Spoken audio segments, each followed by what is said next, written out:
विषय को लेकर, तो हमें लगता है कि अगर हम आज मौन रहेंगे तो हमारे बाद जो पीढ़ी आएगी वो भूल जाएगी। इसलिए आज अगर हम बोलेंगे तो उन्हें याद रहेगा। फिर वो सूर्य जनजाति वो है जिसने दुनिया को लोहा का काम करना सिखाया। आज टाटा भले दुनिया में अपना छाती पीटे छड़ और रड बनाने के लिए, लेकिन वो काम सीखे हैं सूर्य जनजाति से झारखंड में, और झारखंड में उनका सारा कल कारखाना है लोहा का। और आपके माध्यम से भी कुछ अगर सुझाव होंगे तो आप एक पत्र के माध्यम से हमें प्रेषित करेंगे। आपके सुझाव के माध्यम से सदन का उसे हमें विषय बनाएंगे, नहीं लेंगे। आप भी भली भांति जान रहे हैं कि आज परिस्थितियां विकट हैं, और आज इस विकट परिस्थितियों में अगर हम नहीं चिंतन मंथन करते हैं, आज अगर हम कल के बारे में नहीं सोचते हैं, तो शायद हमारी भी वो दशा ना हो जैसा बाकी अन्य जो प्रजातियां रही हैं उनकी जो दशा। क्योंकि समय का चक्र होता है, समय का चक्र कब किसके साथ क्या हो जाए कहना मुश्किल होता है। इसीलिए आज हमें चिंतन मंथन करने की आवश्यकता है, और हमें जिस दिशा में बढ़ने की आवश्यकता है, जिस दिशा में बढ़ के हम अपने आप को सुरक्षित रख सकें, दिशा में हमें बढ़ने की आवश्यकता है। इसलिए आज प्रबुद्ध जनों के बीच हम लोग जो बैठे हैं, उम्मीद करते हैं आज जो निष्कर्ष निकलेगा वह निष्कर्ष आदिवासी के साथ साथ झारखंडी तमाम लोगों के लिए फलकारी होगा, हितकारी होगा। क्योंकि आदिवासियत से सुंदर कोई संस्कृति और आवरण नहीं होता है। आदिवासियत एक आवरण, उस आवरण के नीचे जो लोग रहते हैं वो हमेशा हंसते खिलखिलाते मांदर की थाप में गाते हुए ऐसे लोग पाए जाते हैं। वहाँ ना वर्चस्व की लड़ाई होती है, ना वहाँ अपने साम्राज्य के विस्तृत करने की लड़ाई होती है, वहाँ भाईचारे की बात होती है, वहाँ सहयोग की बात होती है। वहाँ किसी की वजह ज्यादा है तो वो किसी को देने की क्षमता रखता है, वो सोसाइटी की बात है। इसलिए निसंदेह हम लोग उस दिशा में जरूर काम करेंगे जिस दिशा में झारखंड को हम लोग बेहतर कर सकते हैं, और आप उसके लिए आप उम्मीद को बिल्कुल कायम रखें। पुनः आज के इस कार्यक्रम में जितने भी लोग अभिभावक, नौजवान साथी, माताएं आए हुए हैं, आप सभी का धन्यवाद करते हैं, आपको जोहार करते हैं। और ये देखिए पारा स्नान का भी विषय आया था, आपको याद होगा, किसी ने कुछ नहीं कहा, बाकी लोग बात करना भी उचित नहीं समझे कि पारा स्नान पहाड़ उसमें आदिवासियों की भी आस्था है। किसी भी नेता के मुख से नहीं टूटा। बकायदा सांसद जी एक तरफा अपने लेटर पेड में लिखकर चले गए, क्योंकि रामगढ़ के चुनाव में उनको काफी मदद किया गया अगला पक्ष से। क्योंकि अगला पक्ष धनवान है, ये सबको मालूम है, भारत देश में सबसे धनवान कोई है तो वही अगला पक्ष है, ये किसी से छुपा नहीं है। और सांसद महोदय भी बेबस नजर आए उनके सामने। तो उस घड़ी में अगर किसी ने आवाज मुखरता से उठाई थी तो मैंने उठाई, सबसे मुखर होकर। बकायदा उस आवाज उठाने के बाद भारी संख्या में गुजरात और महाराष्ट्र के लोग भी हमारे पास आए हमसे मिलने के लिए स्पेशल आए, क्योंकि हमारे व्यवहार से देखकर हमने कहा कि देखिए हम लोग आपकी आस्था का सम्मान करते हैं और आगे भी करेंगे, लेकिन ध्यान रहे वहाँ और भी लोगों की आस्थाएं जुड़ी हैं जो आपसे कई हजार साल प्राचीन है। आपको भी इस बात का ध्यान रखना होगा, और उसी से, उसी भाईचारे से, उसी समझौते से, उसी समन्वय से आप आगे चल सकते हैं।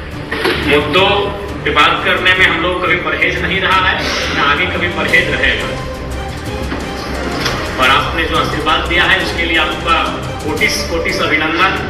पुनः आज के इस कार्यक्रम को ऑर्गेनाइज करने के लिए सभी साथियों का धन्यवाद। आप सभी को जोहार। और जो भी आपके सुझाव भी होंगे तो पत्र के माध्यम से, आज नहीं होगा कल होगा, कल नहीं होगा परसों होगा, लेकिन एक दिन होगा। अगर वो विषय लगातार उठता रहे, वो विषय लोगों के जहन में लगातार दिखता रहे, तो वो काम कभी ना कभी पूरा होगा। अगर हम चुप हो गए तो अगली पीढ़ी भूल जाएगी। आज अगर हम चुप हो जाते हैं किसी विषय को लेकर, किसी संवेदनशील विषय को लेकर, तो हमें लगता है कि अगर हम आज मौन रहेंगे तो हमारे बाद जो पीढ़ी आएगी वो भूल जाएगी। इसलिए आज अगर हम बोलेंगे तो उन्हें याद रहे, फिर वो रिपीट करके जाएंगे, उनकी आने वाली पीढ़ी कैच करेगी, और निरंतर हमारी लड़ाई चलती रहेगी, और फिर एक दिन आएगा जब हमारी जीत होगी। लेकिन आज अगर हम लोग बोलना छोड़ दें, आज अगर हम उन चीजों में बहस करना छोड़ दें, तो क्या होगा कि लोगों के माइंड से वो सारी चीजें दूर चली जाएगी। ऐसे भी दुनिया इतना फास्ट हुआ है कि मैंने कब कितनी जल्दी वो विषय हमसे हट के चले जाएंगे कहना बड़ी मुश्किल हो। इस बार इन सब बहुत सारे विषय हैं, और आपके माध्यम से भी कुछ अगर सुझाव होंगे तो आप एक पत्र के माध्यम से हमें प्रेषित करेंगे। आपके सुझाव के माध्यम से सदन का उसे हमें विषय बनाएंगे। और हमें लगता है कि आज पुनः हमें एक बार आत्मचिंतन मंथन करने की आवश्यकता है कि आज किस प्रकार से आज देखिए असूरी जनजाति की बात कीजिए, बिरहोर और बिरतिया की बात कीजिए। बिरहोर जनजाति कुछ हमारे गांव के बगल में है, सर आप जानते हैं, अगर सब वाटर बोर्ड के ठीक सामने 200-300 करीब गाँव है, तो आज विलुप्त होने के कगार पे। चलिए, चूंकि संथाल समुदाय इस राज्य की सबसे बड़ी आबादी है, इसलिए वो दिख जाते हैं, लेकिन उनका भी अगर संरक्षण नहीं किया जाए, संरक्षण का मतलब क्या, उनकी भाषा हासा, लड़ाई तो ना, भाषा हासा, हासा यानी धरती और भाषा यानी बोली। तो भाषा बोली अगर समाप्त हो जाएगी, हासा और धरती समाप्त हो जाएगी, तो उनका भी विलुप्त हो जाएंगे। आज कल को असूरी जनजाति भी बहुत बृहद पैमाने पे हुआ करती थी। असूरी जनजाति वो है जिसने दुनिया को लोहा का काम करना सिखाया। आज टाटा भले दुनिया में अपना छाती पीटे छड़ और रड बनाने के लिए, लेकिन वो काम सीखे असूरी जनजाति से झारखंड में, और झारखंड में उनका सारा कल कारखाना है लोहा का। तो आज वो असूरी जनजाति हमें लगता है शून्य होने के कगार पर है। उन दिशाओं पे आज सरकार मौन हो जाती है, और पता नहीं क्या मजबूरी होती है राज्य के हमारे जो अग्रणी नेता हैं कि वह उन विषयों में बात तक नहीं करना चाहते हैं। उन विषयों पे मौन होने के कारण आज हमारे राज्य की यह दशा है। आज देखिए हमारा राज्य खनिज से भरा हुआ राज्य। आज हमारे राज्य में जो खनिज का खनन किया जाता है वह अवैध तरीके से यूपी और बिहार के बॉर्डरों में पार चला जाता है। और आज भी हमारे इसी राज्य में, आदिवासी राज्य में, अगर आप पीरटा, टुंडी, कुपचाटी के आदिवासी भाई बहनों की दशा को देखेंगे तो सुबह आप 6 से 8 बजे के बीच किसी चौक में जाके खड़ा होकर देखिएगा उनकी दशा को। एक टेम्पू होता है, उस टेम्पू में बीच में मान के चलिए 4 को सीट होता है तो 8 लोग बैठते हैं, किसी को अपने गोद में बैठा लेते हैं। कभी कभी मतलब इतना पीड़ादायक स्थिति और देखने में इतना दुख होता है कि हमारी माताएं वो ड्राइवर के बगल में बैठ जाती है, जबकि ड्राइवर के बगल में अक्सर पुरुष बैठते हैं। आगे की सीट में अगर कोई बैठता भी तो पुरुष बैठते हैं, लेकिन कभी कभी हमारी माताएं भी ड्राइवर के बगल में बैठकर धनबाद की यात्रा करती हैं बस दिहाड़ी मजदूरी के लिए। ये हमारी हकीकत है। इसलिए एक आम आदिवासी, एक आम झारखंडवासी और उनके बीच में जो नेता बन के गए हैं, उनके जीवन में जमीन और आसमान का फर्क है। बस उसी जमीन और आसमान के फर्क को समाप्त करना है। उसके लिए आज उन कानूनों को संरक्षण देना, उन कानूनों को मजबूत करना अति आवश्यक है जो आम व्यक्ति, आम आदिवासी के हितार्थ की रक्षा कर सके।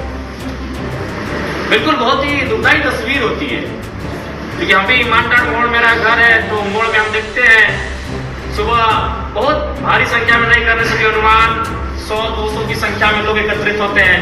ठीक थोड़ा आगे चले जाएंगे तो मदरडी पड़ता है, वहाँ भी जो गलमी इत्यादि जो गांव हैं वहाँ से लोग आते हैं, स्टॉपेज करते हैं। फिर थोड़ा आगे जाएंगे तो आपके जो नैरोस के अंदर से जो गांव से लोग आते हैं वो कोटलट्टा में आके स्टॉपेज करते हैं। फिर थोड़ा जाएंगे तो राजगंज में जो हजला की साइड से या फिर राजगंज के अंदर गाँव से जो लोग आते हैं वहाँ स्टॉपेज करते हैं। और ये हमारी स्थिति है उस राज्य की जिस राज्य में इसी सड़क में अवैध रूप से लाखों का कोयला का कारोबार होता है।